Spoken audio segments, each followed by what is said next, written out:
ఇవాళ నా పూజ అమ్మవారికి ఎర్రటి పువ్వులతో మహిషాసురమర్దినికి కలవ పూలతో గాజులతో పసుపు కుంకాలతో పూజ చేసుకున్నాను. అలాగనే చింతామణి గణపతికి ముందుగా, తర్వాత ఆంజనేయ స్వామికి, తులసమ్మకి, సీతారాముల వారికి చేసుకున్నాను. ఈ అఖండ దీపానికి ముందుగా పూజ చేసుకున్నాను. నిత్య దీపానికి ఇలా పూజ చేసుకున్నాను.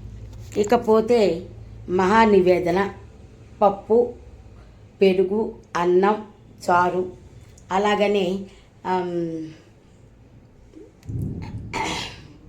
చక్కెర పొంగలి, అల్లం, నిమ్మకాయ పిండిన ముక్కలు. ఇవ్వండి ఇవాల్టి నా పూజ. నవరాత్రుల్లో 10వ రోజైన దుర్గాదేవి అవతారంలో మహిషాసురమర్దిని.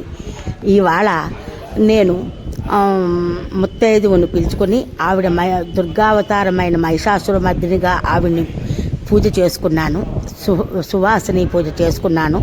కాళ్ళకు పసుపు రాసి బొట్టు పెట్టి, అలాగనే రోజు చేసే విధంగానే ఆవిడకి పసుపు రాసి బొట్టు పెట్టి కాళ్ళకి పూజ చేసుకొని, పాద పూజ చేసుకొని, అలాగనే హారతి ఇచ్చి, అలాగే తాంబూలం కూడా ఇచ్చుకున్నాను.